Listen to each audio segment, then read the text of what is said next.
prestador de serviço para condomínios da região metropolitana de Belo Horizonte, e o doutor Abelardo Sapucaia, que tem experiência em direito previdenciário, nunca fez outra coisa no direito, né, Abelardo, a não ser direito previdenciário, desde a graduação, só estuda direito previdenciário, além de ser um advogado militante na área, também é professor de graduação, de pós-graduação, então tem bastante conhecimento para trazer a gente.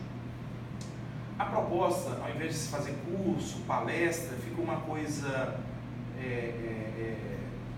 distante do público e o conhecimento de repente trava. Por quê? Porque são pessoas técnicas que estão aqui na frente, que dominam o assunto, tem uma linguagem mais técnica e não, de repente, quem está lá atrás não consegue interagir, não consegue absorver tudo.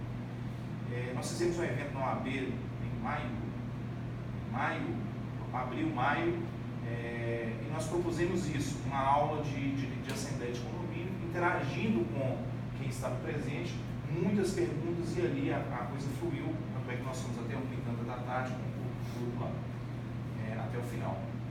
Então nós vamos fazer um debate em que a Leone vai apresentar os aspectos contábeis, depois vem o Abelardo falar de direito previdenciário e a gente vai debater a respeito disso, vocês trazendo perguntas para a gente, e eu vou ficar mediando, tá? Hoje eu não vou falar igual o Paulo na chuva, ok? Obrigado pela presença de vocês, pela confiança. Você tem a palavra agora. Obrigada. Bom dia a todos vocês. Meu nome é Leone, né? Já estou há um bom tempo nessa área contábil de condomínios, né? E aí vou explanar para vocês dentro do meu conhecimento. Bom, obrigações fiscais e contábeis do condomínio. A obrigatoriedade dos condomínios ter sim o CNPJ. Por quê? Tem aí obrigações técnicas, como obrigações legais, que são a tributárias, fiscais, contábeis, previdenciárias, que a gente tem que cumprir de fato. Muitos acham que não tem necessidade de ter CNPJ, mas tem sim devido dessas obrigações tributárias, que está aí prevista no Código Civil e também em instrução normativa da Receita Federal.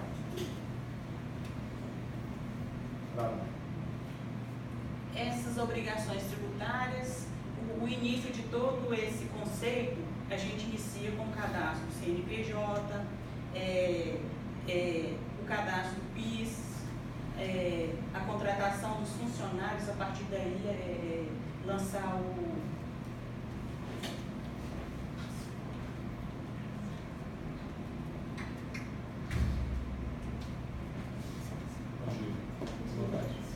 fazer as anotações na carteira de trabalho, o envio do CAGED, né, a entrega do CAGED, a RAIS também, que também é uma obrigação acessória, comunicado de dispensa, caso vá dispensar o funcionário, tem aí o aviso prévio, né, gente? Manter aí os empregados, as atualizações do livro de registro de empregado, quadro de horários deve ser fixado no local para poder todos verem, né? Quadro de horário, declaração ADIV, que é uma obrigação acessória, que deve ser entregue anualmente. As alterações que impactaram esse ano, quer dizer, em novembro de 2017, foi a contribuição sindical que foi extinta. Ficou aí à mercê dos funcionários quererem continuar com o sindicato ou não. E também a contribuição patronal também para os empregadores também, que ficou também, ela não é obrigatória, mas se o empregador quiser continuar com essa obrigação, ele pode continuar. Vamos falar agora a mão de obra direta dentro do condomínio. O que é a mão de obra direta? O condomínio pode estar contratando profissionais para trabalhar no condomínio. Isso aí vai incidir, né, que é na folha de pagamento do funcionário PIS, o INSS, o RAT, isso aí está dentro da GFIP, da guia de FGTS do funcionário, e INSS. O KNAI, que a gente tem que prestar atenção, que o KNAI do condomínio é 8.112-5/00. Então a gente tem que atentar aqui para esse KNAI, que muitos não podem fugir disso daqui, que é a atividade econômica do condomínio. e a alíquota 2%. Aqui está, né, o RAT, o FAP, como que isso está lá no programa da CEFIP, para a gente estar enviando essas informações. E dentro dessa guia de FGTS e da guia do GPS, digamos assim, tem o sistema S, que é o SESC, o SEBRAE, o INCRA e salário e educação, que chega aí no percentual de 4,5% sobre a folha de pagamento. Bom, como eu já falei, tem as obrigações acessórias, que é o imposto de renda retido na fonte do funcionário, o CAGED, que é a admissão e demissão, que nós temos que estar informando, né, o Ministério do Trabalho, essas admissões e demissões do funcionário. FGTS 8%. E aí tem também outra coisa que nós temos que destacar, que são os programas de risco, né? Que o condomínio, a partir de, acho que de 10 funcionários, está essa obrigatoriedade agora de ter esse perfil psicográfico do previdenciário do funcionário, devido ter algum risco da função, ou seja, o risco de produtos químicos. Com esse novo programa, essa nova implantação, plataforma do S Social, teremos que estar tendo esse cuidado de estar informando esse exame psicográfico, que chama perfil psicográfico profissiográfico previdenciário. Ou seja, os condomínios terão que contratar aí uma clínica para estar fazendo esse exame, que ele é anual. Meu advogado, para facilitar, só fala PPP, tá? Remuneração do síndico, existe a remuneração ou a isenção, que isso aí vai incidir 11% sobre essa remuneração e 1% do PIS. E entra aí 20% na guia de GPS. Terceiro e autônomos, que são as notas fiscais que vocês têm aí de prestação de serviço, que incide aí o PCC, o PIS, a contribuição social, né, e o COFINS. Agora vocês têm que ficar atentas, porque com essa nova lei foi alterada essa questão de valor. Antes era acima de R$5.000, agora inferior ou igual a R$10 o valor dessa retenção federal. Ou seja, então, se tem uma prestação de serviço a partir de R$300, vai incidir aí um imposto de R$13.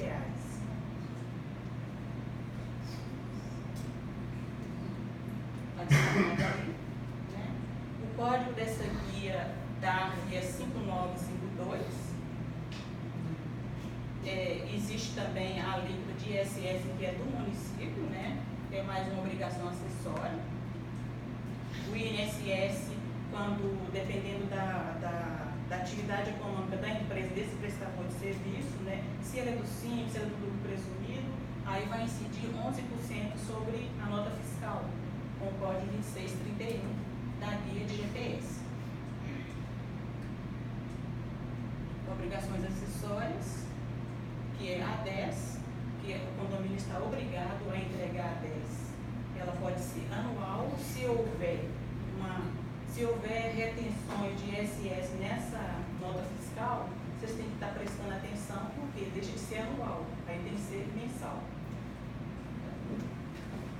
A DIF também tem uma obrigação acessória, CEFIP, CAGED, RAIS, que eu já falei, né? E todas essas obrigações acessórias, elas vão entrar nessa plataforma do E-Social. Então, os condomínios que têm funcionários contratados diretamente, tem que ficar atento, porque tem que ter um contador, porque ele que tem um programa para estar lançando esses dados nessa plataforma do E-Social. O que é o E-Social? É um sistema de escrituração digital dessas obrigações fiscais, entendeu? Previdenciárias e trabalhistas. Se o condomínio que não tiver funcionários contratados, ele vai ter que enviar uma declaração sem movimento, como qualquer outra empresa. Né? Independente disso ou não, tem que ficar atento a essas questões aí social que está impactando aí no mercado, que precisa de uma tecnologia aí avançada, e esse contador bastante atento para poder não gerar aí multas para os seus clientes. Então, os impactos na gestão do condomínio na prática é essa questão aí do social, esse ambiente virtual novo que nós vamos ter que encarar daqui para frente.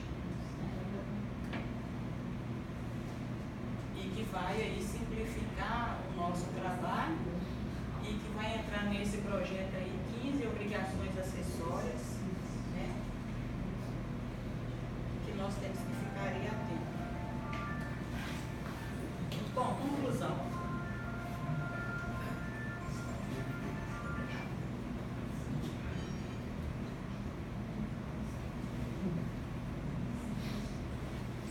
Conclusão, o síndico ficará responsável por essas obrigações acessórias. Por quê? Porque é o e-mail dele que vai estar nessa plataforma aí do E-Social. E em conjunto com o síndico, quem que está aí responsabilizado por essa legalidade, essa constante de levantamento, está tudo certo? É o Conselho Fiscal, né? Ou seja, todos os três têm que estar atentos com essa responsabilidade, verificar se realmente está sendo enviado, cobrar aí a segunda via da empresa terceirizada, que tem, muitos condomínios têm aí a terceirização de funcionários para trabalhar no condomínio. Então tem que estar cobrando dessa empresa a segunda via do envio desses documentos.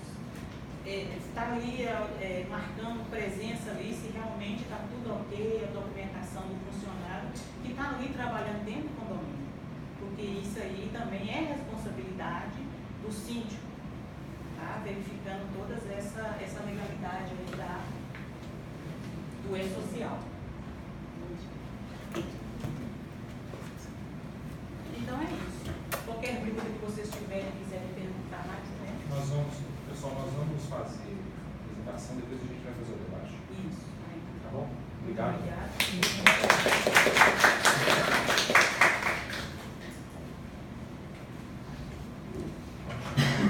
Esse que é o estado.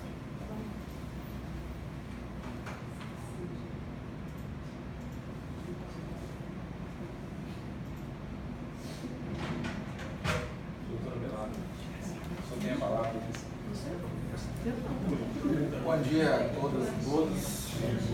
Nós vamos tratar de direito previdenciário e eu sei que é um tema, às vezes, a gente acha que está um pouco distante, mas é porque falta mesmo informação previdenciária, porque por mais que a gente não se atenha a isso, o direito previdenciário está praticamente todos os dias em nossa vida, porque qualquer pessoa que exerce atividade remunerada, o direito previdenciário vai ter repercussão na vida dela, seja para ela ter que contribuir para o INSS, seja para ela ter direito de receber algum benefício da Previdência Social. Então, o direito previdenciário está diretamente em qualquer relação que a gente exerce hoje de trabalho, o direito previdenciário está ali por trás, às vezes a gente nem percebe isso. Então, a gente vai tratar aqui, o tema principal vai ser direitos e obrigações previdenciárias de síndicos e administradores de condomínios. Então a gente vai falar da obrigação do condomínio, ressaltar alguns pontos que a Leone já até levantou mesmo, porque o condomínio tem obrigações previdenciárias que ele tem que cumprir, que estão inclusive ligadas à própria atividade do síndico. E depois a gente vai falar sobre direitos e obrigações do próprio síndico, do administrador, seja ele profissional ou seja ele do próprio condômino eleito em assembleia, e outras questões, repercussões aí do direito previdenciário, que o Dr. Wallace ressaltou aqui no início, sobre a questão de quem tem um outro vínculo além do exercício da atividade de condomínio, e também o que é planejamento de aposentadoria, qual que é a repercussão disso na vida da pessoa. Então, para começar, condomínios. Por que o condomínio tem obrigação previdenciária? Porque a legislação previdenciária, ela equipara algumas pessoas físicas e jurídicas à condição de empresa para fins de cumprimento de obrigações previdenciárias. E uma dessas pessoas que a legislação equipara é a pessoa jurídica do condomínio. Então, o artigo 15, parágrafo único da Lei 8.212, que é a lei de custeio do regime geral, é a lei que trata de contribuição previdenciária para a Previdência Social, ela estabelece que a associação ou entidade de qualquer natureza ou finalidade tem obrigações previdenciárias, tem as mesmas obrigações previdenciárias da empresa. E aí vem uma instrução normativa, que é uma norma interna da Receita Federal, e diz que o condomínio é equiparado à entidade de qualquer empresa ou finalidade. Isso está na Instrução Normativa número 971 de 2009 da Receita Federal. Então, a IN, no seu artigo 3º, que a gente chama, para quem não é da área aqui, IN é apenas a abreviatura de Instrução Normativa, que é uma norma interna da Receita Federal. Então, essa Instrução Normativa, no seu artigo 3º, o parágrafo 4º, diz o seguinte: equipara-se a empresa para fins de cumprimento de obrigações previdenciárias, a associação ou a entidade de qualquer natureza ou finalidade, inclusive o condomínio. Então, o condomínio, para o direito previdenciário, ele tem as mesmas obrigações das demais empresas. Por isso que a Leone aqui até ressaltou, e a primeira delas é ter um CNPJ. Então, tudo começa com esse CNPJ e a partir dali, esse condomínio ele tem todas as obrigações que as demais empresas têm em relação ao recolhimento da contribuição previdenciária. Então, quais que são as obrigações principais desse condomínio? Recolher a contribuição previdenciária devida pela empresa, e ele está equiparado à empresa, incidente sobre a remuneração paga ao empregado. E ali, quem que são esses empregados? Porteiros, faxineiros, zeladores, todos os empregados que estão ali contratados pelo regime seletista, carteira assinada, esses empregados, o condomínio tem que pagar contribuição previdenciária sobre a remuneração que paga para esse empregado. E mais que isso, e é ali que vai entrar o síndico, também é responsável por recolher a contribuição previdenciária incidente sobre a remuneração do contribuinte individual a seu serviço. Quem que é esse contribuinte individual aqui? Síndicos e demais prestadores de serviço na condição de pessoa física.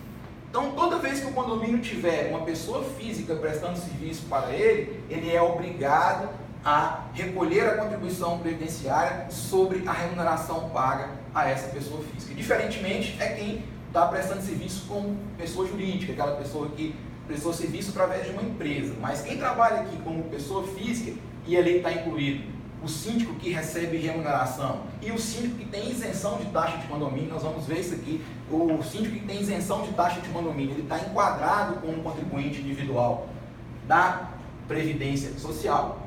Então, o condomínio ele tem que recolher essa contribuição devida por ele e, além disso, a legislação previdenciária impõe uma outra obrigação para o condomínio: arrecadar e recolher a contribuição previdenciária devida pelo segurado empregado e contribuinte individual a seu serviço. Então, o condomínio, no caso do síndico, por exemplo, além dele ter que pagar a contribuição previdenciária sobre a remuneração do síndico, e essa que a gente chama na prática de contribuição patronal, é a contribuição do condomínio, além disso, ele tem que reter a contribuição previdenciária que seria devida pelo síndico. Ele tem essas duas obrigações: pagar a dele e reter a do síndico e repassar para a Previdência Social. Então, o condomínio tem essa responsabilidade aqui de qualquer contribuinte individual que preste serviço para ele, inclusive o síndico.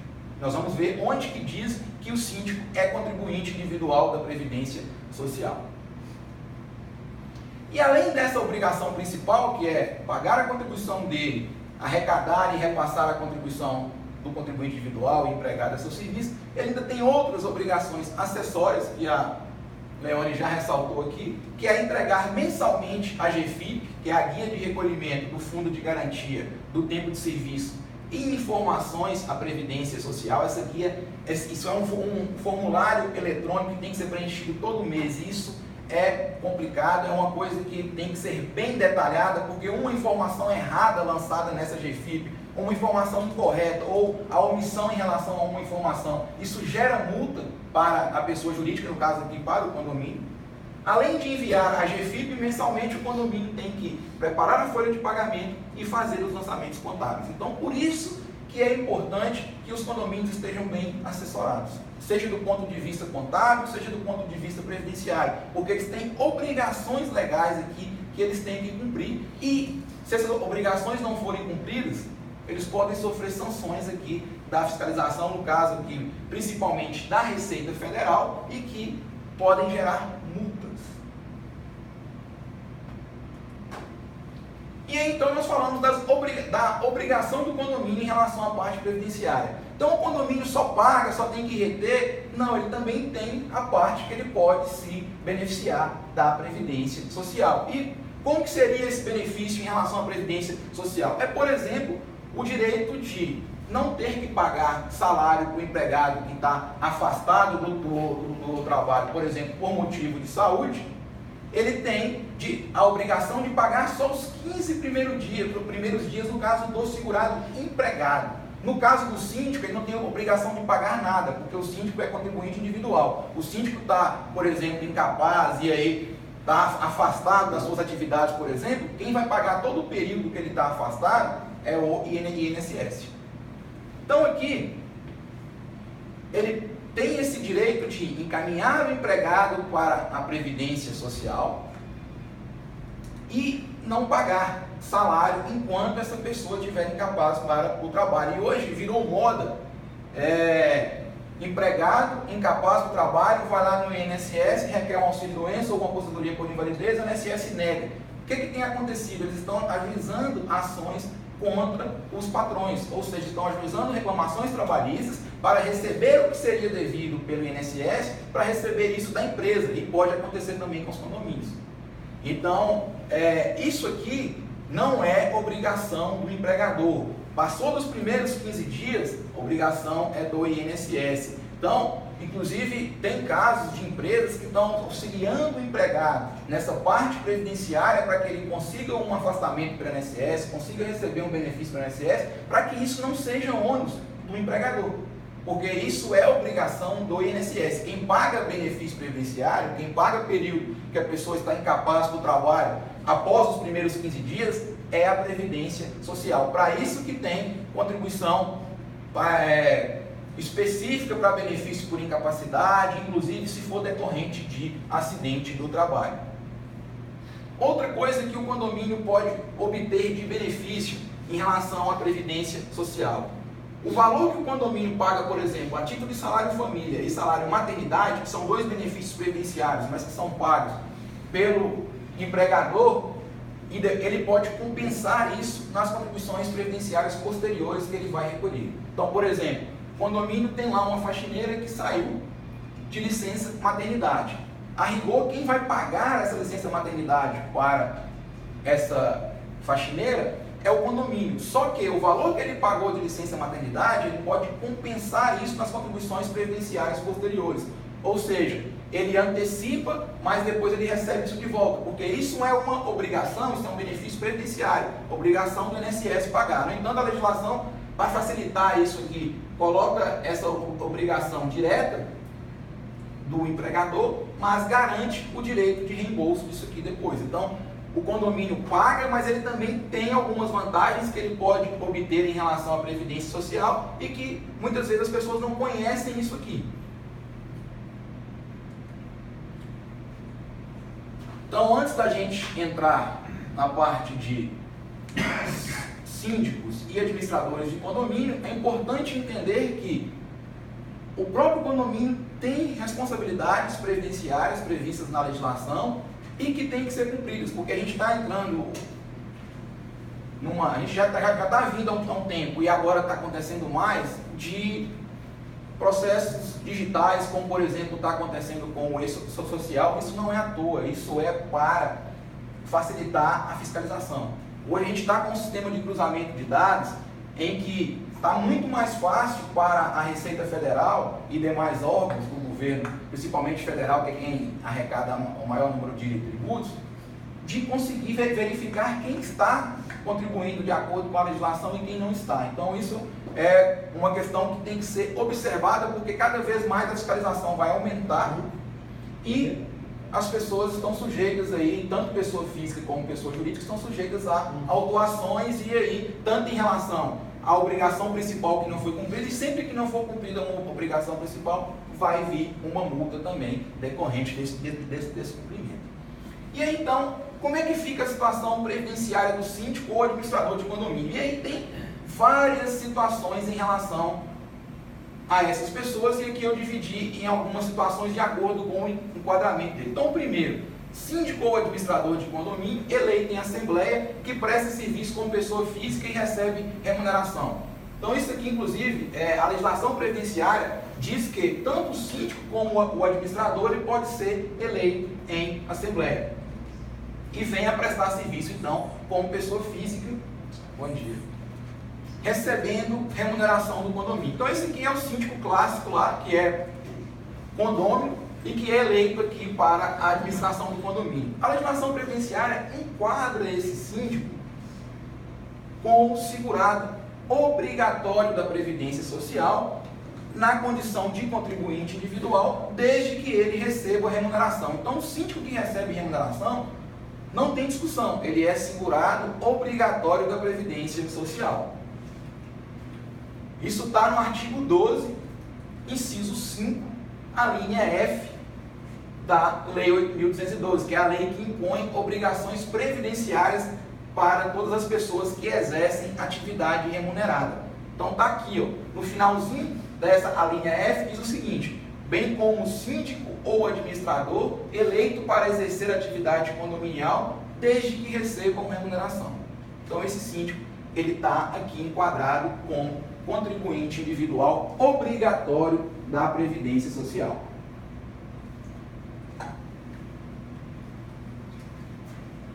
Então, qual que é a obrigação dessa pessoa? Pagar contribuição previdenciária por meio do condomínio, na alíquota de 11% sobre a remuneração, salvo se essa pessoa já contribui sobre o teto do regime geral em razão de outra atividade. Então, essa daqui é a contribuição do síndico, da pessoa física. Então, sobre a remuneração recebida por ele, o condomínio tem a obrigação de descontar 11% dessa remuneração e repassar junto com a contribuição do condomínio, repassar isso então para a Previdência Social. Qual que é a exceção que o síndico não precisa ter a contribuição previdenciária dele descontada? Se ele já exerce uma outra atividade remunerada, vinculada ao INSS, na qual ele já contribui sobre o teto máximo, que hoje é R$ 5.645,80.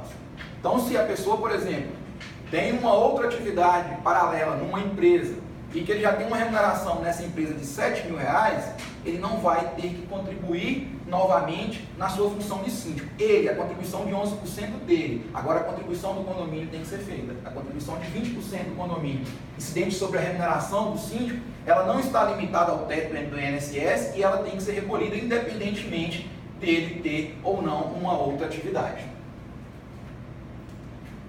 E aí, então, esse síndico ele é um segurado obrigatório, ele vai ter que pagar a contribuição previdenciária, mas, por outro lado, ele pode ter direitos previdenciários, ele pode receber benefícios da Previdência Social. Então, aí a importância de estar com a situação regular, porque esse síndico ele pode, por exemplo, aposentar por tempo de contribuição, aposentar por idade, aposentar por invalidez, receber um auxílio-doença ou deixar uma pensão por morte para os seus dependentes se ele vier a falecer. Então aí que está a importância de contribuir para o INSS, porque se por um lado você paga e fica regular com a sua obrigação previdenciária e, por exemplo, evita de sofrer uma fiscalização do condomínio e ter problemas em relação a isso, por outro lado, essa pessoa também vai estar resguardada, ela vai estar amparada pelo INSS se uma dessas situações ocorrer, e pode, inclusive, ter uma aposentadoria programada, ou seja, pensar numa futura aposentadoria por tempo de contribuição ou por idade. O síndico ou administrador que tem isenção da taxa de condomínio. Isso aqui é uma coisa que, inclusive, tem gerado algumas discussões no direito previdenciário e até recente, que é a seguinte questão. A Instrução Normativa número 77, de janeiro de 2015, ela enquadra o síndico ou administrador com direito à isenção total ou parcial da taxa de condomínio na condição de contribuinte individual. E muitos condomínios discutiram isso aqui, porque dizendo que não seria uma remuneração direta. Só que essa questão chegou, inclusive, no âmbito do Superior Tribunal de Justiça, que decidiu em alguns julgados que a taxa de condomínio, a isenção de taxa de condomínio concedida ao síndico é salário de contribuição e, consequentemente, incide contribuição previdenciária. Então, quem também está nessa situação vai ser um contribuinte obrigatório da Previdência Social. E aí sobre quanto? Por exemplo, aquela pessoa que tem uma isenção parcial da taxa de condomínio. Vai ser sobre o valor dessa isenção. Então, por exemplo, o condomínio custa R$800 e ele paga só metade, o salário de contribuição dele para a Previdência Social naquele mês vai ser de R$400. Obrigação de reter a contribuição previdenciária dele e obrigação do condomínio pagar a contribuição previdenciária dele sobre os R$400. Então, 11% do síndico mais 20% do condomínio. Essa é a contribuição previdenciária geral, e aí tem algumas outras contribuições aí que a gente chama de decorrentes da folha de salário, mas regra geral é de 20 mais 11. Agora vamos ver a situação do síndico ou administrador profissional que presta serviço como pessoa física. Esse aí já não é mais aquele condômino, mas é o síndico profissional e que venha, por exemplo, a prestar serviço como pessoa física. Ele tem a obrigação de contribuir para a Previdência Social da mesma forma que o outro síndico que é condômino, com a mesma alíquota ali de 11%, que vai ser descontada pelo condomínio. E o condomínio aqui tem a obrigação dele de fazer o recolhimento da contribuição de 20%, que é o que a gente chama de contribuição patronal. Então, qualquer pessoa física, seja ele o síndico condômino, seja ele o síndico profissional, que prestar serviço na condição de pessoa física, o condomínio vai ter a obrigação de reter a contribuição devida pelo síndico e, além disso, pagar a parte dela, juntando as duas e repassando para a Previdência Social. E essa pessoa aqui, então, ela vai ter direito de receber todos os benefícios que são oferecidos pelo INSS, desde que cumpra os requisitos legais. Ou seja, não basta a pessoa ser contribuinte da Previdência Social.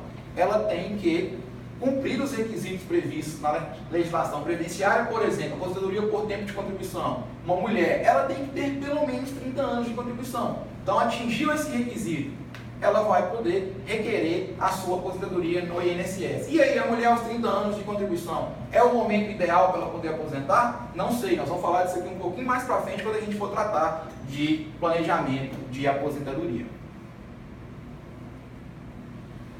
Outra hipótese, síndico profissional que presta serviço por meio de pessoa jurídica. Então, a gente já viu aqui o síndico eleito, que é condômino, que presta serviço como pessoa física. Vimos a situação do síndico, e seja ele recebendo remuneração ou com isenção de taxa de condomínio. Vimos a situação do síndico profissional que presta serviço como pessoa física. E agora a gente vai falar do síndico profissional que presta serviço como pessoa jurídica. Ou seja, essa pessoa construiu uma empresa ou uma sociedade individual para prestar serviço de síndico profissional, síndico ou administrador profissional de condomínio. Ele vai ser enquadrado como contribuinte individual, também de acordo com a legislação previdenciária, só que a diferença é o seguinte, não é pelo fato dele ser síndico ou administrador, mas é pelo fato dele ser sócio ou empresário individual. Então é por essa situação que ele vai ser enquadrado como contribuinte obrigatório da Previdência Social, e normalmente a contribuição previdenciária dele incide sobre o prolabore. Normalmente essa pessoa ela faz uma retirada mensal de prolabore, e sobre esse prolabore vai incidir a contribuição previdenciária. Isso está previsto lá no artigo 12 da Lei 8.212, também no inciso 5, na mesma linha que trata do síndico, que é o condômino, trata também do titular de firma individual, sócio solidário, sócio de indústria, sócio gerente, sócio cotista, aquele que tem uma empresa maior e construída com mais de um sócio ali, cada um com um determinado número de cotas, que recebam remuneração decorrente do seu trabalho em empresa urbana ou rural. Então, o fato da pessoa ser um sócio de uma empresa e essa empresa vir a prestar esse serviço de síndico profissional, essa pessoa também é segurado obrigatório da Previdência Social, desde que ele faça ali, então, a retirada do prolabore. Então, qual que é a obrigação previdenciária dessa pessoa que presta serviço como síndico profissional? Contribuir com a alíquota de 11% sobre o prolabore, a contribuição dele ali na condição de sócio, e além disso haverá a contribuição da empresa. regra geral de 20% ali sobre o colabore. Essa contribuição pode até ser menor, a contribuição da empresa, a contribuição patronal, se essa empresa se enquadrar, por exemplo, nos requisitos do Simples. Então, existem algumas empresas que são optantes pelo Simples Nacional, que podem ter uma alíquota previdenciária patronal inferior a 20%, porque aí ela não vai recolher sobre a folha de salários, mas vai ser aí uma contribuição sobre o faturamento. E essa mesma pessoa vai ter os mesmos direitos previdenciários das demais que a gente já tratou aqui, ou seja, vai poder, em razão dessa contribuição previdenciária, vai poder receber a aposentadoria por tempo de contribuição, aposentadoria por idade, aposentadoria por invalidez, pensão por morte, para, no caso dela vir a falecer, deixar uma pensão por morte para os seus dependentes, aí, seja esposa, seja filhos menores aí. Então, nós vimos aqui praticamente todos os enquadramentos possíveis que temos da figura do síndico. Então, são várias as formas que as pessoas podem prestar serviço, seja de síndico, seja de administrador de condomínio. Toda vez que há uma prestação de serviço com remuneração, há, logicamente, uma obrigação previdenciária. E essa obrigação previdenciária, ela pode gerar direitos, desde que cumpridos os requisitos. Existe aqui ainda a figura do síndico, que não recebe remuneração. Eu acho que isso hoje é quase que inexistente, mas ainda temos algumas pessoas nessa situação. Quem não recebe remuneração e não tem nenhuma outra atividade remunerada, além do fato dele ser síndico, ele também pode contribuir para a Previdência Social, mas aí ele não é um segurado obrigatório, ele é um segurado facultativo. Ou seja, aquela pessoa que vai recolher contribuição para o INSS porque ela quer e não porque a lei impõe essa obrigação. Então ela vai recolher essa contribuição porque ela quer ficar protegida, ela quer ficar amparada no caso de precisar de um auxílio-doença ou de uma aposentadoria por invalidez, ou mesmo quer planejar, quer pensar numa aposentadoria futura por idade ou por tempo de contribuição. O sócio ou empresário individual, ele pode escolher o valor do seu colabore, desde que esteja de acordo com as possibilidades contábeis da empresa. Isso aqui é uma coisa importante. Tem muita gente que constitui uma pessoa jurídica para poder prestar serviço, porque isso dá a ela uma série de possibilidades de fazer um planejamento tributário em relação ao recolhimento das contribuições devidas, aí dos tributos incidentes sobre aquela atividade que ele exerce, e também um planejamento previdenciário, porque a partir do momento que você pode escolher o que você vai pagar, se você pode, por exemplo, fazer um estudo que vai casar um valor de contribuição que não vai ficar muito pesado para você e, consequentemente, que vai te dar um valor de aposentadoria interessante, ou seja, que você vai estar resguardado aí futuramente sem ter que investir muito na Previdência Social. Então, o sócio, a pessoa que é empresário ou que é um sócio individual, ele tem essa possibilidade. Ele tem essa possibilidade, por exemplo, de colocar lá um colabore de R$3.000, de R$2.000, desde que aquela movimentação financeira daquela empresa permita isso a ele, ele pode estipular um valor de colabore que vai atender essa questão de recolhimento de contribuição e mais ainda, que vai te dar uma perspectiva interessante de valor de aposentadoria no futuro. Ele pode escolher isso aqui. Então, o valor desse colabore, ele tem que caminhar junto com o planejamento futuro de aposentadoria, porque a pessoa tem que não só pagar o INSS, mas também tem que pensar a médio e longo prazo, ou seja, eu estou pagando sobre isso hoje, mas o que isso vai me dar no futuro? Eu vou conseguir manter o meu padrão de vida atual quando eu vier a me aposentar? Então isso é uma coisa importante que as pessoas têm que preocupar e que muita gente só pensa em trabalhar, só está preocupado com o imediatismo do hoje e não pensa muito no futuro. Então essa questão de valor de colabore, tudo isso é importante caminhar junto com essa questão de planejamento de valor de aposentadoria. Recolhimento de contribuição em razão de outra atividade. Isso aqui eu sei que tem gente que está aqui que está curioso em relação a isso, que o Alisson já tinha me perguntado sobre essa questão anteriormente. Então, existe a pessoa que tem uma outra atividade além de síndico, vinculada ao próprio regime geral. Então, por exemplo, a pessoa que é síndico de condomínio, recebe remuneração e é empresário, tem uma empresa que presta serviço num outro ramo de atividade. ou é empregado seletista. Então, a contribuição paga pelo contribuinte individual ou pelo empregado, ela é limitada ao teto do INSS, que hoje é R$ 5.645,80. Então, se essa pessoa tem uma remuneração numa empresa privada de R$ 6.000, ela não vai precisar pagar novamente a contribuição de 11% sobre a remuneração recebida pelo condomínio.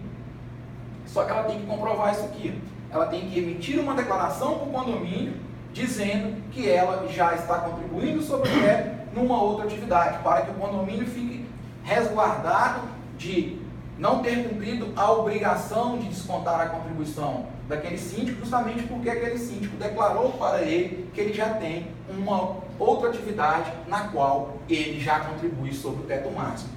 Então, cabe ao síndico comprovar ao condomínio que ele já contribui sobre o teto em razão de uma outra atividade remunerada. E aí, não precisa descontar a remuneração dele, a contribuição de 11% sobre a remuneração dele. No entanto, a contribuição do condomínio, ela tem que ser feita da mesma forma. O condomínio tem que pagar os 20% de contribuição previdenciária sobre a remuneração paga ao síndico. Ainda que esse síndico tenha 1, 2, 3 atividades lá, diferentes e que já a soma desses salários de contribuição, a soma dessas remunerações, já ultrapassem esse valor aqui de 5.645.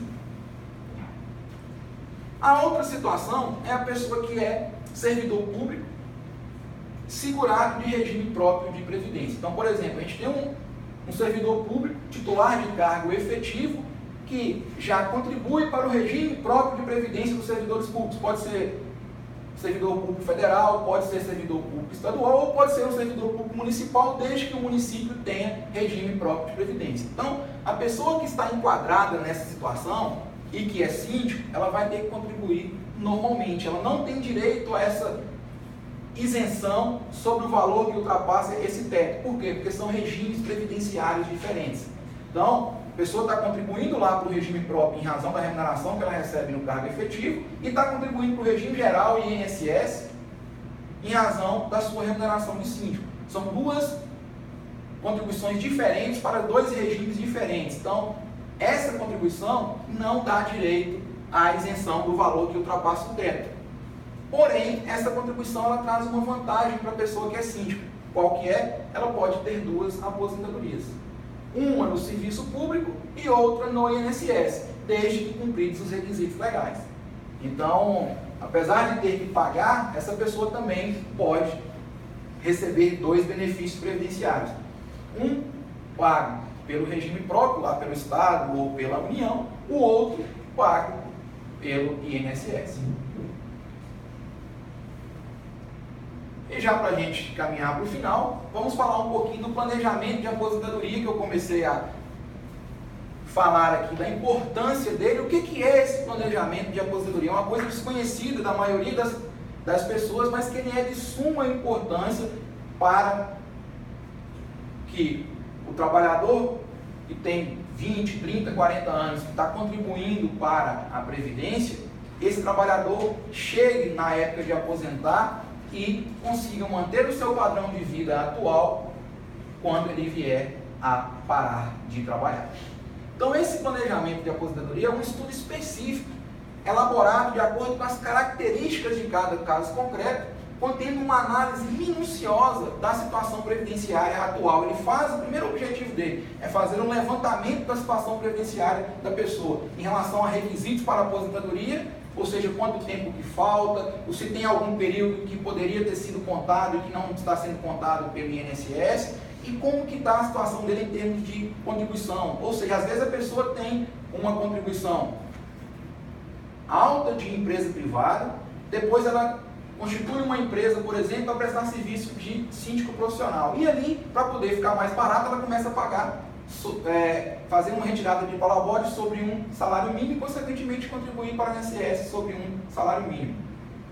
Isso pode pegar aquela média alta que aquela pessoa tinha naquela empresa e jogar isso lá para baixo. Na hora que estiver chegando a hora de aposentar, que ela vai ver o impacto que isso vai ter por falta de uma orientação adequada no momento que ela foi escolher o seu valor de prolabore. Então, a pessoa que é empresária é a pessoa que mais, empresários e profissionais liberais, que são pessoas que podem escolher aí esse valor de colabore, são as pessoas que mais são impactadas com uma escolha errada, porque muitas vezes ela pega uma média de contribuição previdenciária considerável e joga isso lá para baixo achando que está economizando. Ele está economizando hoje, mas está perdendo muito dinheiro no futuro.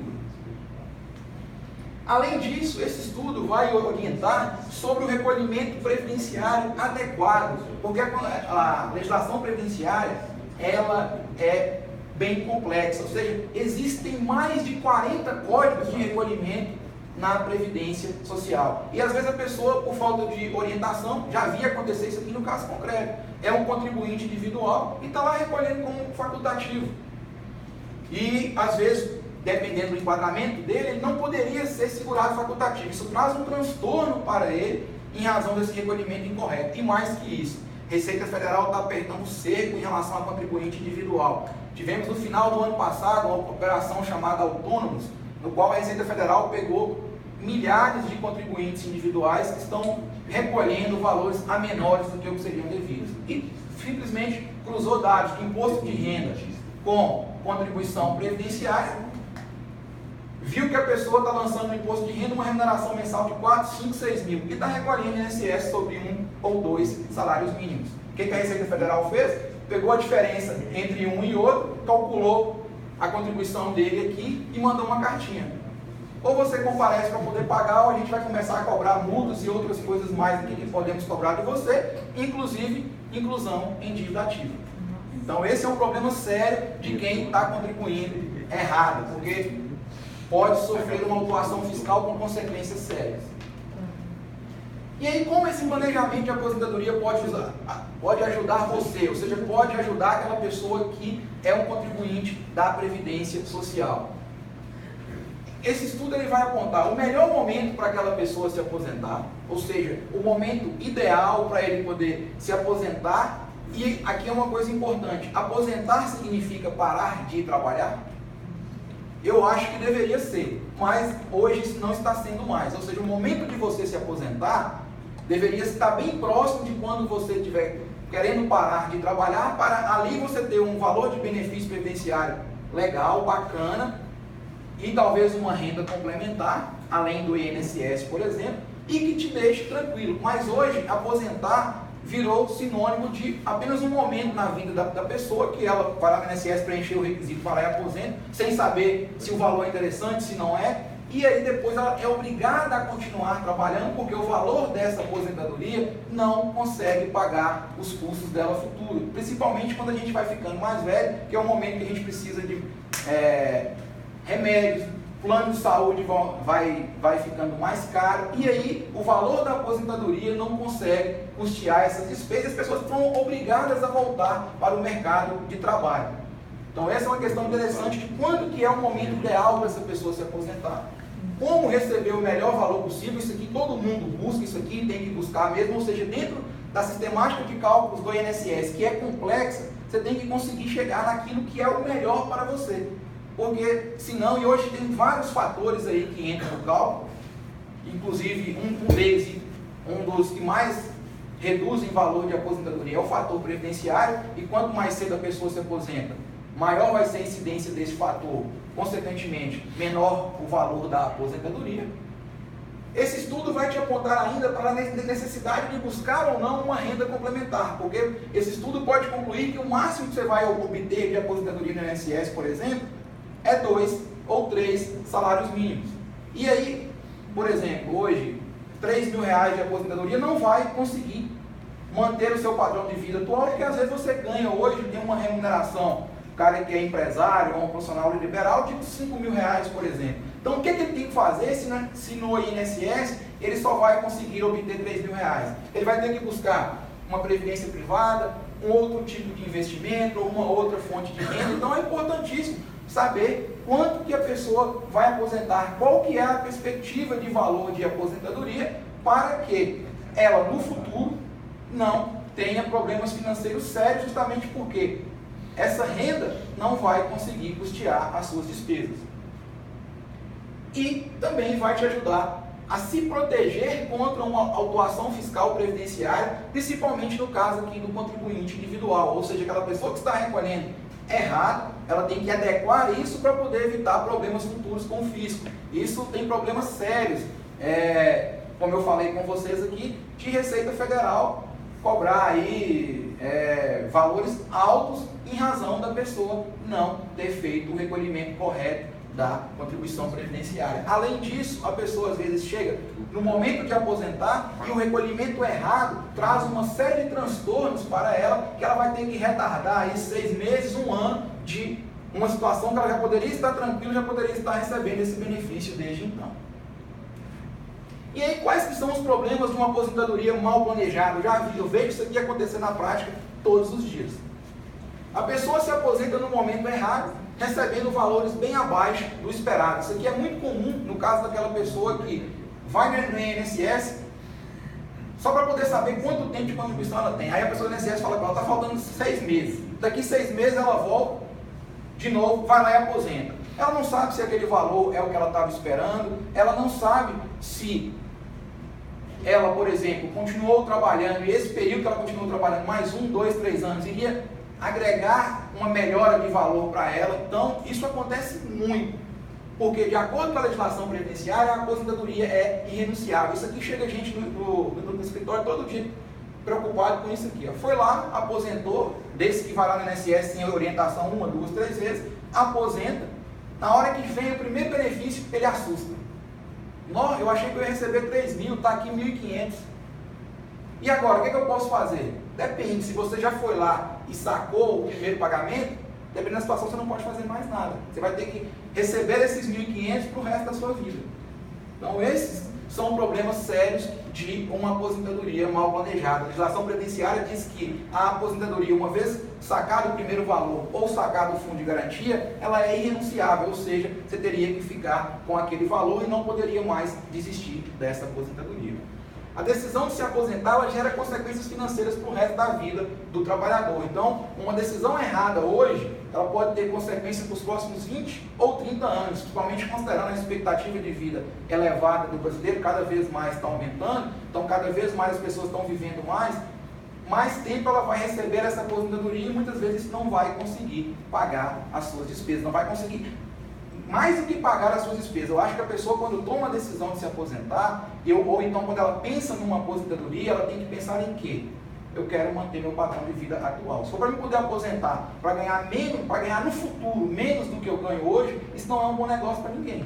Porque essa pessoa com certeza vai ter sérias dificuldades financeiras, principalmente no final da vida. E por fim, tem muita gente fazendo isso aqui, ó, mudando de planos e se aposentando o mais rápido possível, com medo da reforma da Previdência, sem nem saber o que vai acontecer no caso dela. Está vindo a Rede Globo falar que a reforma vai acontecer e que tem que acontecer, as pessoas estão correndo para poder se aposentar. E aí, isso é um problema sério, porque às vezes a pessoa está se aposentando agora com uma incidência alta de fator previdenciário, com uma média de contribuição relativamente baixa, sendo que se ela esperar mais 1, 2 anos, isso melhora consideravelmente. E aí o que acontece? A reforma a gente não sabe ainda quando ela vai acontecer. Existe uma perspectiva grande de que isso aconteça, mas ainda não aconteceu. E aí as pessoas acham que a reforma passando, a reforma sendo aprovada, ainda que ela tivesse direito a se aposentar hoje, perdeu e acabou. Não, gente. Direito adquirido é direito adquirido. Reforma não pode. Se a pessoa já preencheu o requisito para poder aposentar numa regra mais ou menos, pior do que está, não pode ficar. Então, tem muita gente que está nessa situação. Às vezes acha que hoje já tem direito a aposentar com 1.500 e que a reforma vai pegar esses 1.500 que ela teria hoje e jogar para R$1.000. Isso não pode. Isso é direito adquirido. A não ser quem não preencheu os requisitos ainda, aí tem que analisar justamente isso. No meu caso, se eu aposentar hoje vai ser tanto, se a reforma vier vai ser tanto, e se eu aguardar mais 2, 3, 4, 5 anos vai ser tanto. Então, tem muita gente com medo disso aqui. O INSS ficou com um balcão cheio no ano passado, principalmente no final do ano passado, quando o governo Temer apertou e que iria aprovar a qualquer custo a reforma da Previdência. Muita gente correu para se aposentar e aposentou errado. Então, a decisão de se aposentar, ela tem repercussão por muitos e muitos anos. Por isso ela tem que ser tomada com cautela, tem que estar calçada num estudo específico que vai te orientar sobre o momento adequado e se esse valor realmente vai te atender e vai conseguir garantir uma inatividade tranquila, conseguir manter o padrão de vida atual. E obrigado pela atenção de vocês. Se alguém quiser me mandar alguma coisa depois disso aqui, alguma dúvida, alguma coisa, aqui tem meu e-mail, pode ficar à vontade. Obrigado pela atenção. Sempre tomam água, tomam fôlego. Vem, Léo, pra cá. Por favor. Ô, Bela, desliga na própria TV. Faz essa cadeira de pano.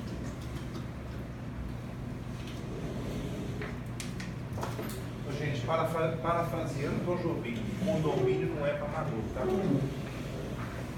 Uma coisa é feia. Se for melhor, uma coisa é séria.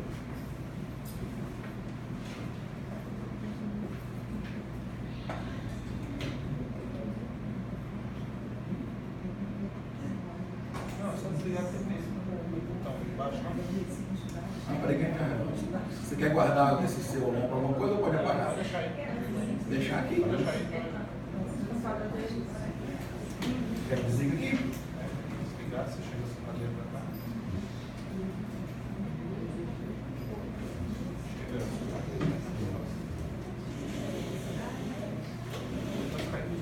Eu tenho muitas dúvidas. Eu não sei por onde começar.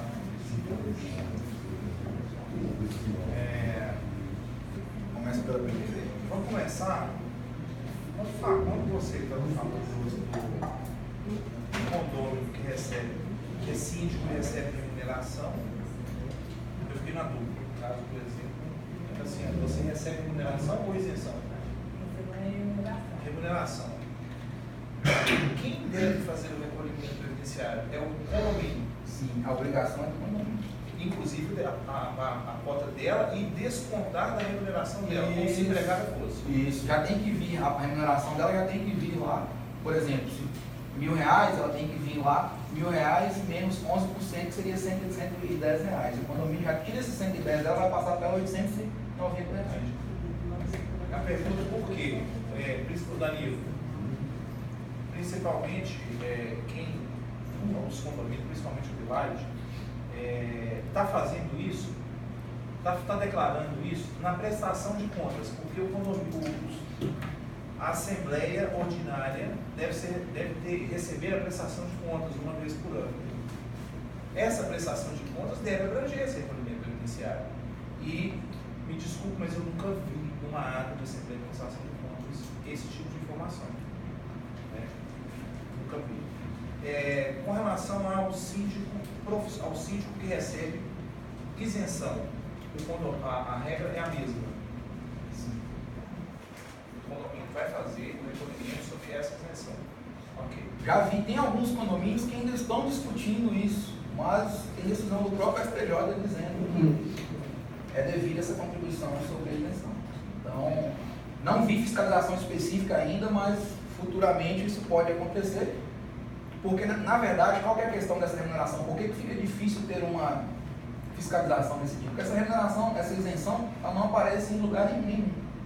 Então, por exemplo, não aparece, acho que ninguém declara isso, por exemplo, no imposto de renda. Mas, a partir do momento que isso começar a aparecer, for para um E-Social, por exemplo, que aquele condomínio, isso vai aparecer no mínimo no balanço do condomínio. Aquele, por exemplo, a arrecadação total não foi com todos os condomínios com 100%, porque tem algumas pessoas que estão pagando 50%. Então, a partir do momento que tiver mecanismo para isso, vai vir uma fiscalização nesse sentido também. Isso aí, a obrigação é a mesma, ainda que seja sobre isenção.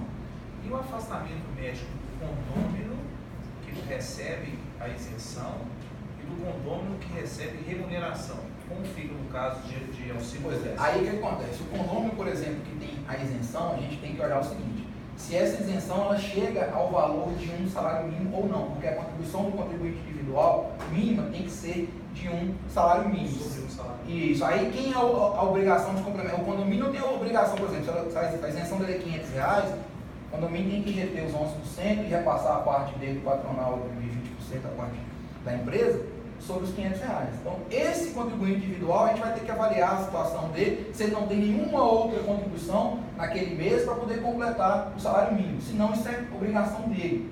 Ele tem que complementar isso aí até chegar ao valor de um salário mínimo, entendeu? E aí, ele vai ter o mesmo direito dos outros, do outro condômino, por exemplo, que tem uma remuneração de R$1.000, por exemplo, se a contribuição dele estiver feita de forma correta, para poder requerer qualquer benefício. Tá.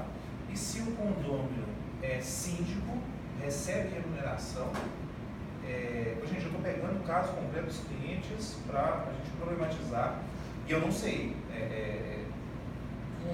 essas dúvidas vieram com a vossa apresentação.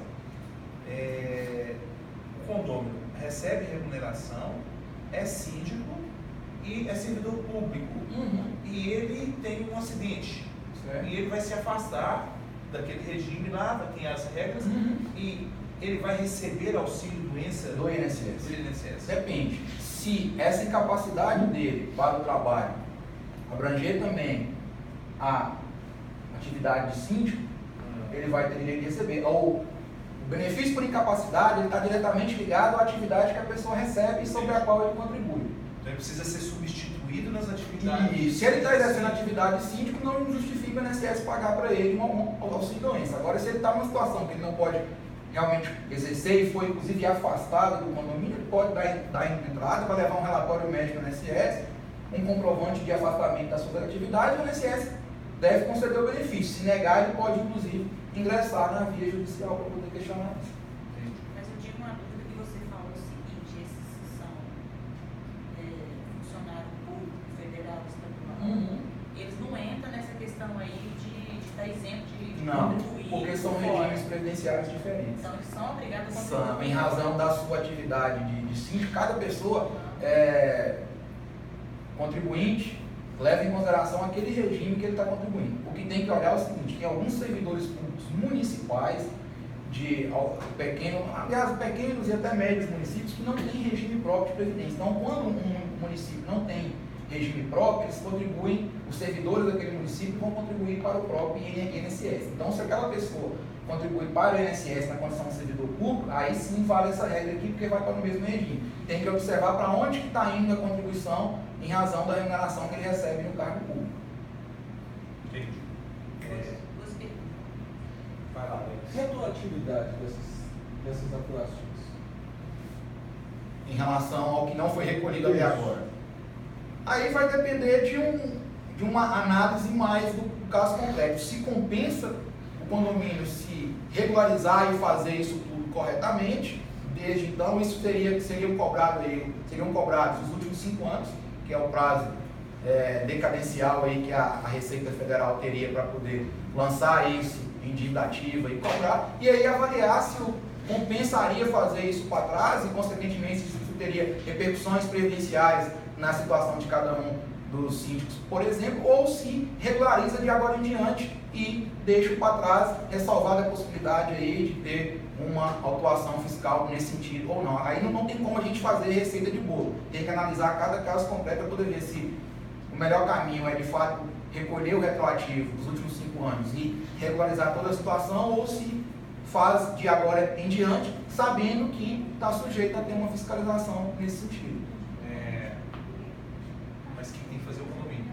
Sim. Se o Alex quiser fazer, ele não faz sozinho. Não. Desde 2003, que a obrigação de reter contribuição e repassar a parte dela é da empresa. Então, ela é responsável por isso. A pessoa contribuinte individual, nessa situação, ele não consegue fazer, porque isso vai gerar, inclusive, uma implicação de retificação de GFIP. Isso vai ter uma série de consequências contábeis e tributárias previdenciárias aí para o condomínio, se quiser regularizar essa situação. Multa. Olha aí. No caso, em 2 situações. O síndico, ele já é aposentado. Tá? Então, ele já recebe um benefício do INSS. E outro caso, este síndico é aposentado pelo regime jurídico único, porque ele era federal ou estadual. Perfeito. Como ficaria essas 2 situações? E recebe remuneração. Não, sim, ele já aposentado. E recebe remuneração na condição de síndico. E daí, vamos supor, ele tem, e daí ele já é aposentado, uma pelo INSS, e no caso, o outro pelo regime próprio. Mas na E aqui função na de função de síndico ele tem, vamos supor, a isenção ou recebe. Certo. A situação, o fato de estar aposentado, a situação não muda, porque a pessoa que está aposentada e retorna ao mercado de trabalho, ela está obrigada a contribuir em razão dessa segunda atividade. E aí o mercado de trabalho, entende-se, a legislação previdenciária abarca como qualquer atividade remunerada. Então, o fato de exercer a atividade síndico, mesmo estando aposentado, essa pessoa vai ter que contribuir. E o grande... no teto? Sim, porque aí, na verdade, ela não vai estar tendo desconto mais da contribuição daquela que ele está recebendo, e ele vai estar numa nova atividade. E existe uma grande questão em relação a isso, porque ele vai contribuir e não vai ter contraprestação previdenciária nenhuma. Entendeu? A legislação previdenciária é assim, inclusive, muitas pessoas nessa situação que tinham contribuições posteriores maiores, tentaram uma desaposentação um tempo atrás, e o Supremo Tribunal Federal falou que isso não pode. A pessoa que volta ao mercado de trabalho, infelizmente, ela só pode pagar e não tem direito de receber nada. Pegando o gancho na fala dele, e se o síndico ele for aposentado por invalidez?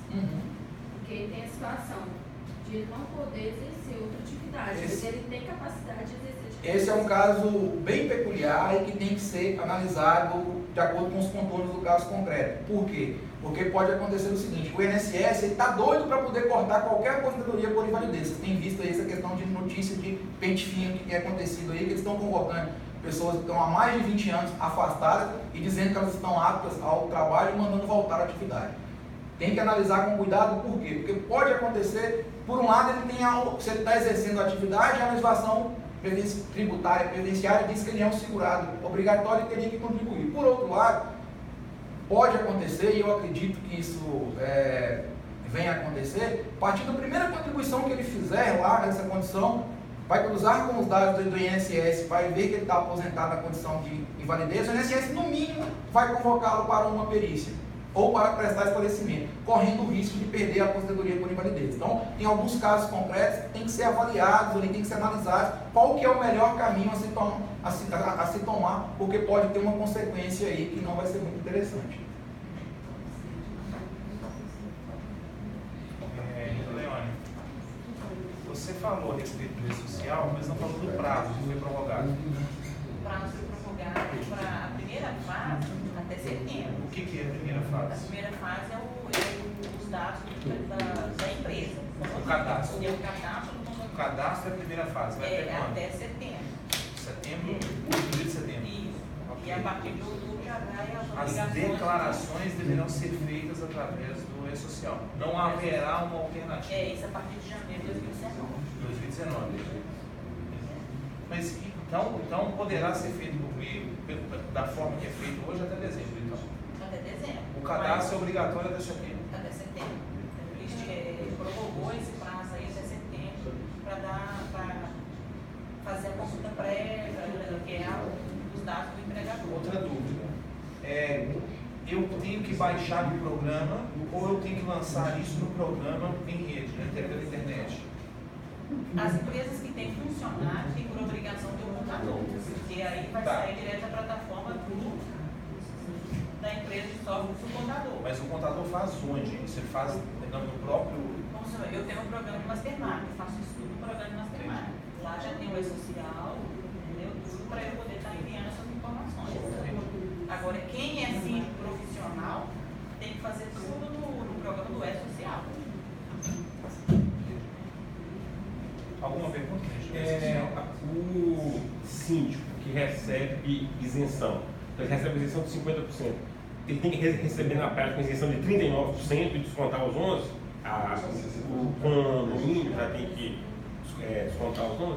É uma discussão interessante, porque isso não tem muito na prática, não está operacionalizado na prática, mas em tese deveria ser assim, porque a remuneração dele é de, por exemplo, o valor do condomínio é R$1.000, a isenção seria de 50%, então 500. O salário de contribuição dele é 500, então na prática isso é até uma coisa interessante.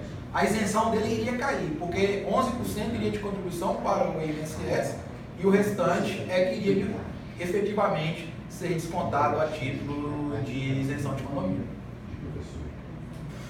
Maravilha. Mais alguma pergunta, gente? Tem muitos casos, eu sou contadora, tem muitos Vontade. casos que a gente procura o síndico, né, até de relacionamento nosso mesmo, para oferecer um serviço de folha de pagamento, por exemplo. Só que aí o síndico fala assim, não, meu condomínio não é regularizado porque eu não quero entrar, por exemplo, na obrigação da prefeitura, do INSS, ou seja, ele não tirou o CNPJ daquele condomínio, ele só tem a convenção, foi lá no estudo do edifício, mas não regularizou. Existe alguma previsão de fiscalização do próprio município de BH, de outros municípios? Tem algum conhecimento de vocês referente a esses condomínios? Veja bem, aí já estou fugindo da questão previdenciária, estou olhando a questão da natureza jurídica, né, e da própria capacidade judicial do condomínio. Porque o condomínio ele é equiparado à pessoa jurídica para fins fiscais, né, que o Estado quer abocanhar. Bom, ele não é pessoa jurídica, ele é um ente despersonalizado, mas ele tem capacidade judicial. Então, o condômino está inadimplente. 1, 2, 10, 20, 30. Como é que o condomínio vai cobrar? Como é que ele vai ingressar em juízo com uma ação contra um condômino que perturba, que faz festa, que precisa ser expulso, que precisa sofrer alguma sanção? Como é que o síndico será eleito? Como é que as assembleias ocorrerão? Entendeu? Então você tem a situação jurídica do condomínio toda invalidada, sabe? Qualquer ato que você fizer, e tem um grande problema nisso, porque o síndico ou a síndica que toma essa decisão está assumindo a responsabilidade do seu patrimônio pessoal. Porque a responsabilidade civil do síndico, inclusive criminal. A pessoa que está te negando sobre esse argumento tem peito, tem raça. Não é de cara. Agora, essa Ou desconhece totalmente. Não, assim, desconhece, porque a gente tem hoje, Pera, com a internet, a gente tem muita informação, está tudo no celular, sabe? O escritório está fazendo um evento desse aqui gratuito e a gente vai transmitir no YouTube depois, vai disponibilizar, sabe? As informações são muitas. O problema é a tecnia, as pessoas primam pela tecnia. E a tecnia, ela parte do momento que a pessoa acha que sabe e não sabe. A gente trabalha todo dia, a gente tem uma surpresa. Tanto é que a gente está fazendo um evento aqui justamente para acabar com essas surpresas, para minimizar os riscos, para trazer mais técnica para a gestão de condomínio. A gente está fazendo um trabalho com o Village Liberdade, que assim, é um trabalho que nós voltamos no tempo, sabe? A gente já tem problema com o cadastro. Se você tem problema com o cadastro, você vai convocar quem para a Assembleia? Eu estou convocando quem está no apartamento. Tá, mas você tem que convocar o proprietário. A Assembleia obriga todos. Se você não convocar todos os proprietários ou proprietárias, a Assembleia vai ser anulada, sabe? Aquelas contratações, a gente tem acordo de piscina, de reforma em área de lazer, que são interrompidas em razão de nulidade da convocação. Então, é o que a gente está trabalhando, a proposta que a gente está fazendo, uma advocacia colaborativa nesse sentido, de trazer mais técnica para a gestão de condomínio e a gente conseguir. Claro, tem uma parcela do mercado que está, a maior parcela está inassistida e a gente está desenvolvendo um produto, um serviço nesse sentido. Mas primando pela técnica e primando pelo simples, começa pelo simples. Qual é o seu nome? Dicilene. Abelardo, uma dúvida. A minha situação é a seguinte, eu tenho um cargo aposentado pelo Estado como professor, então eu cumpro uma aposentadoria especial, né, que a gente cumpre 25 anos. E um outro cargo que eu vou aposentar pelo INSS, que está faltando uns 4 meses para concluir esses 25 anos. E professora na rede particular. Daí eu quero saber o que vai impactar essa contribuição como subsíndica, né? Que está fazendo essa contribuição. Porque eu saio dessa linha de professor, que é especial, e vou estar contribuindo ao INSS dentro de uma outra. Se você já estivesse contribuindo, por exemplo, há mais tempo na condição de síndica, isso iria contar para somar esse salário de contribuição. Só que essa regra de soma, ela não é valor integral. Existe uma regrinha, porque você teria que estar determinados anos na atividade de síndico para poder somar integralmente. Mas alguma coisa iria contar para você, entendeu? E algum acréscimo você iria ter, dependendo se é proporcional ao número de anos que você tivesse de contribuição nessa segunda atividade, mas iria contribuir alguma coisa para poder melhorar o valor da sua aposentadoria. Mais perguntas? Gostaria. Um condomínio, por exemplo, que só tem um empregado que dá licença maternidade. Então, o condomínio paga o salário dela em abate e compensa nas contribuições. É isso? Vamos supor um caso extremo, que só tem esse empregado e o condomínio manda ela embora. Ou seja, ele pagou 100% de salário, só conseguiu compensar 20%. Mas e esse acúmulo? Como que fica? Reembolso. Existe a figura do reembolso, existe a previsão do reembolso, solicitado, e aí é feito perante a Receita Federal, tem que devolver. Administrativo. Demora um tempinho, mas eles devolvem. Mais perguntas, gente? Então vamos encerrar, né? Quero agradecer muito ao doutor Abelardo Sapucaia, a Leone Araújo, pela parceria, pelos esclarecimentos, a técnica, eu acho que agregou bem a proposta que o escritório vem desenvolvendo. E na verdade também foi um teste, né? Serviu de teste para a gente fazer outros eventos. A proposta do escritório é trazer o direito do trabalho agora aplicado aos condomínios no próximo evento. Obrigado às minhas carregadoras de Goiânia, da Lívia Lacerda, Fabio Pereira, aos amigos, clientes e demais que vieram participar, pela confiança dedicada, dada ao escritório. Muito obrigado.